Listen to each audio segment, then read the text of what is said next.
नमस्कार, मैं हूं प्रिंस कुमार और आप देख रहे हैं लाइव 24x7। आज हमारे साथ देवज्योति मुखर्जी हैं और ये कई देशों के कॉलेजों में जो अपना है योगदान दे रहे हैं और इनसे कुछ संक्षिप्त परिचय भी लेंगे और इनके बारे में मैं आपको बता दूं, इस बार के मेयर चुनाव में ये अपना दावेदारी भी कर रहे हैं।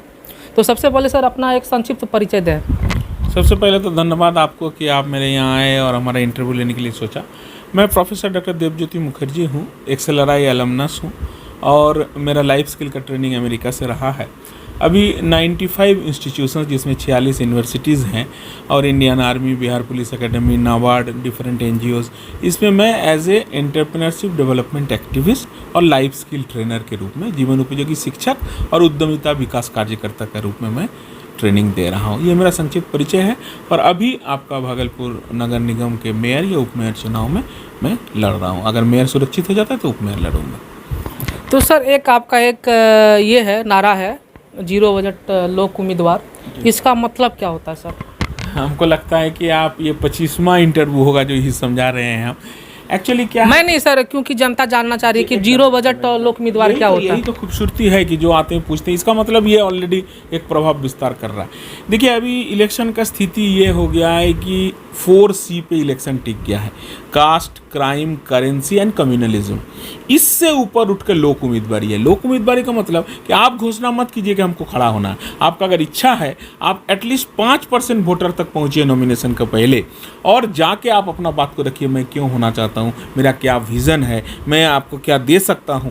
और जब उसमें से 50% एटलीस्ट आदमी आपके साथ आए, तब आपने आपको उम्मीदवार घोषित कीजिए कि मैं लोक उम्मीदवार हूं। और दूसरा जो सिद्धांत है कि लोक उम्मीदवार का बजट शून्य होगा, क्योंकि आप जो पैसा खर्चा कर रहे हैं, मैंने आप बिजनेस में उतर रहे हैं। और लोक उम्मीदवार का अगर बजट शून्य होगा तो पब्लिक भागीदारी से आपका जो है ये इलेक्शन का खर्चा निकलेंगे। जीरो बजट माने जीरो बजट प्रत्याशी, जीरो बजट इलेक्शन नहीं। इलेक्शन में सर्वनिम्न खर्चा होंगे, वो जनभागीदारी से वो होंगे। ये लेकिन सर अभी जिस तरीके का चुनाव होता है कि पैसे पे जो है लोग, जनता जो है अपना वोट करती है, तो इस पे सर आप कैसे खरा उतरेंगे जीरो बजट पे आप सर? बहुत सुंदर बात। आज से मैं आपको 10 साल बैक ले जाता हूँ, जिस समय हमने 550 रिक्शा चालक को रिक्शा मालिक बनाया था और उसको रिक्शा दे के नहीं, बैंक से लोन करवा के 5 रिक्शा वाला का JLG बना के उसको लोन देके, हर एक लोन को रिकवरी करके, तब दैनिक जागरण ने लिखा था, जिसका नहीं कोई गति उसका है देवज्योति। तो जो आज सबसे असंभव लग रहा है कि बिना पैसा कोई इलेक्शन लड़ ही नहीं सकता है, पानी की तरह पैसा बहाना पड़ेगा, उस जगह देवज्योति लेके आए हैं अपना कि लोक उम्मीदवारी और जीरो बजट। और ये केवल हमारी बात नहीं है, ये देवज्योति मुखर्जी की बात नहीं है, शैडो गवर्नमेंट का उप मुख्यमंत्री भी आप जानते हैं। तो बिहार का शैडो गवर्नमेंट का ये परियोजना है और इसको लेके हम लोग काम कर रहे हैं। केवल भागलपुर नहीं, बिहार के हर एक जगह हम लोग अपना कैंडिडेट देंगे जो लोक उम्मीदवारी जीरो बजट पे काम करेंगे। सर कई देशों के कॉलेजों के आप प्रोफेसर हैं, तो आपने किस तरीके से सोचा कि नहीं हमको जो है अब चुनाव में उतरना चाहिए? सर एक शिक्षक हैं, अभी बतौर शिक्षक हैं, आपने कैसे सोचा कि नहीं हमको अब जो है समाज योगदान में भी देना है? रिसोर्स पर्सन तो मैं कई देश का रहा। एक्चुअली क्या है कि हमारा ये था कि हम ये इलेक्टोरल पॉलिटिक्स में नहीं आएंगे। पॉलिटिक्स में हम थे, लेकिन ये चुनाव वाला पॉलिटिक्स में हम नहीं थे। मेरे रिकमेंडेशंस हर जगह जाते थे और हम लोग जो अच्छा कैंडिडेट उनको सपोर्ट भी करते थे, इस तरह का हम लोग करते थे। लेकिन अभी जो इलेक्शन का स्थिति है कि एकदम जो हम बोले आपको कि जात, धर्म, पैसा, गुंडई पे टिका हुआ है, तो इससे निकालने के लिए इस बार जो मेयर का चुनाव डायरेक्ट हो रहा है कि पब्लिक चूज़ करेंगे, तो शहर का तमाम बुद्धिजीवियों में से 350 रिक्वेस्ट तो आप फेसबुक में देखे होंगे कि देवज्योति जी आप आइए, क्योंकि ये जो पोजीशन में चला गया, यहाँ ना पार्टी है ना आपका कोई उस तरह का बात है, व्यक्तित्व का चुनाव होगा, तो आप आइए और राजनीति को ऊपर उठाइए।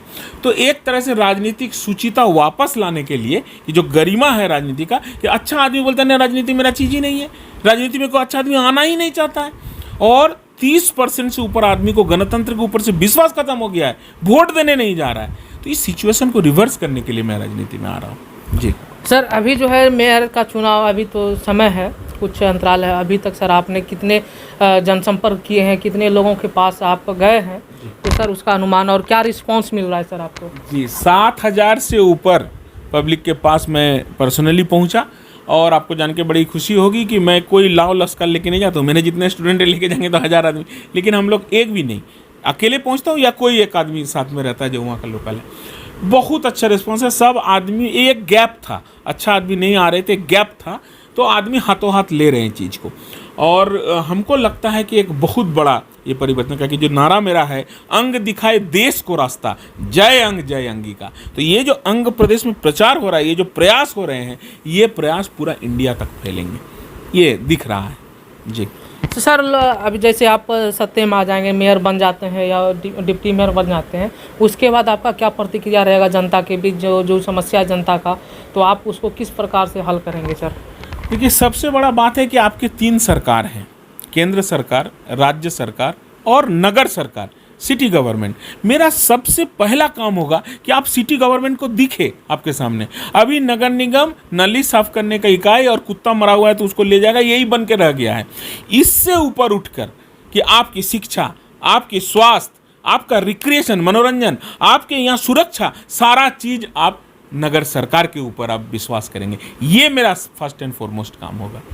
सर अभी जिस तरीके से आप लोग देखते होंगे, आप भागलपुर की क्षेत्रों में, तरह तरह के क्षेत्रों में घूम रहे हैं, तो वहाँ पे जो है अभी प्रचलन जो है, अभी राजनीतिक मुद्दा कहें या कुछ कहें कि युवाओं में जो है ड्रग्स का जो है ये मामला सिलसिला जो है लगातार आवाज़ उठाई जा रही है, कुछ संगठन के द्वारा, कुछ राजनीतिक दलों के द्वारा। ये क्या सच्चाई है सर इस पर? आप तो जनप्रतिनिधि होकर के आप घूम रहे हैं। एकदम ये बात मैंने यहाँ भी उठाया। कुछ दिन पहले आपका भागलपुर रेलवे स्टेशन में चाइल्ड लाइन के द्वारा प्रोग्राम किया गया था, उसमें भी ड्रग पेडलर का बात उठा। अभी दिशा मीटिंग में भी उठा। एक्चुअली क्या है कि हम लोग का अनुमान में 25,000 से 30,000 यूथ, कोई तो 40,000 भी क्लेम कर रहे हैं, जो भागलपुर डिस्ट्रिक्ट में वो ड्रग एडिक्ट हैं। और उससे भी खराब बात क्या है कि 16 से 21 ये निमुच्छे लोग, जिसका अभी तक ठीक से मोच नहीं आया है, ये लोग इसमें हो रहे हैं। और उससे भी खतरनाक बात है कि पेडलर मैंने जो पहुंचा रहा है वो बच्चा है, 6 से 10 साल का बच्चा उसका वो सामान पहुंचा रहा है। तो ये एक भयावह स्थिति है। और इसमें केवल पुलिस, केवल प्रशासन नहीं, इसमें पब्लिक, पुलिस और आपका प्रशासन, ये तीनों मिल के भागीदारी करके, जैसे अभी आप शाहबाज नगर जाइए यहाँ, और शाहबाज नगर में आप देखेंगे कि किस तरह पहाड़ा समिति काम कर रहा है। और इस तरह से एक कि देखिए, पब्लिक पार्टिसिपेशन एक बहुत बड़ा चीज़ है जो हम लोग सर ड्रग्स एडिक्ट को अगर हम लोग राजनीति से जोड़ें तो कहाँ तक सही है सर?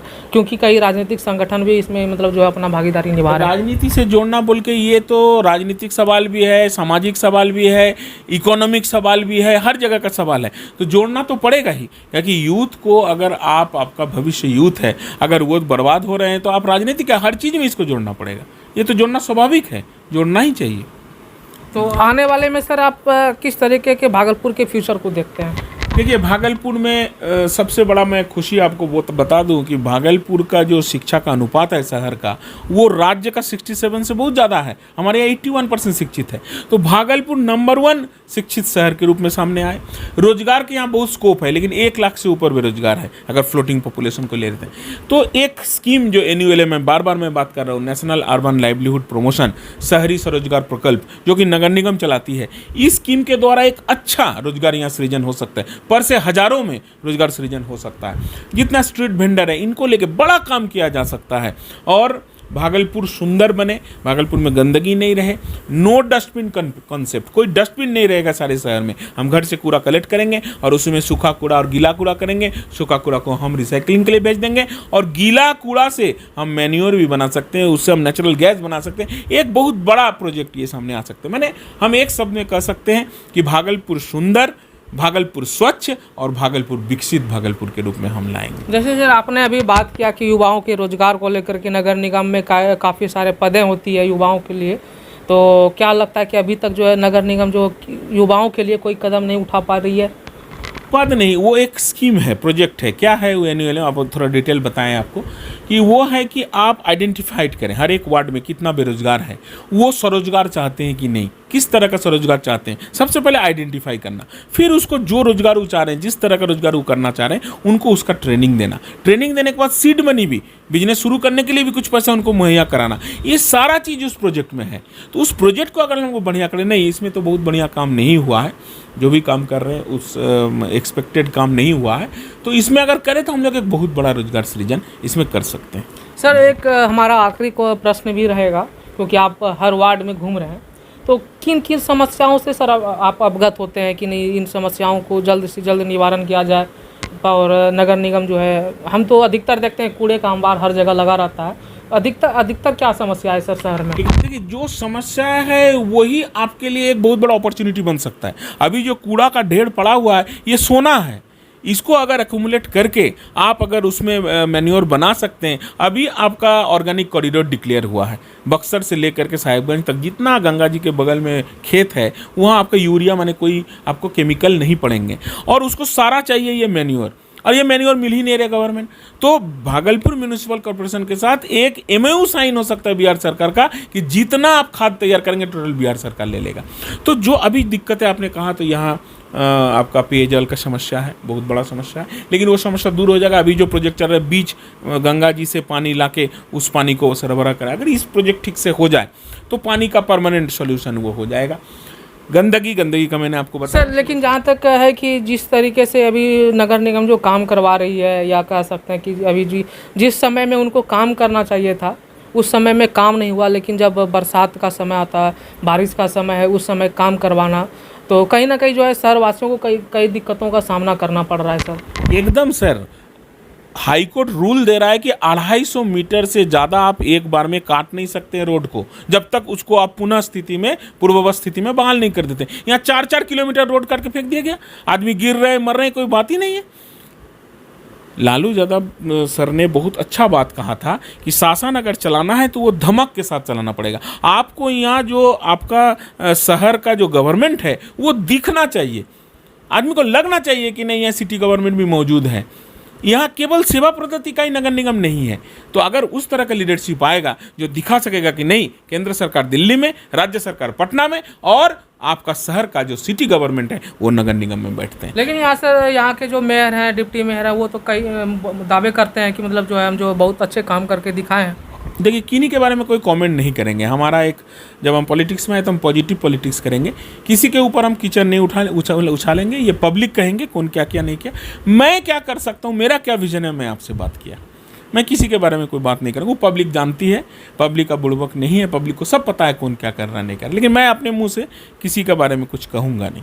सर, आपने लास्ट में सर आप क्षेत्रवासियों को क्या मतलब संदेश देना चाहेंगे चैनल के माध्यम से? हम ये कहेंगे कि देखिए, अंग से जो आवाज़ हम लोग उठाए हैं लोक उम्मीदवारी 0 बजट का, इसको समझिए, बिना समझिए नहीं आइए, समझिए, साथ दीजिए। और अंग जो रास्ता दिखा रहा है ये सारा देश के राजनीति में एक शुचिता लेके आएगा, एक सुंदर वातावरण तैयार होंगे और अच्छे अच्छे आदमी राजनीति में आएंगे। हमारा साथ दीजिए, मजबूत कीजिए, और हम लोग एक सुंदर भागलपुर, स्वच्छ भागलपुर, विकसित भागलपुर बना सकें। धन्यवाद सर हमारे इस चैनल को समय देने के लिए।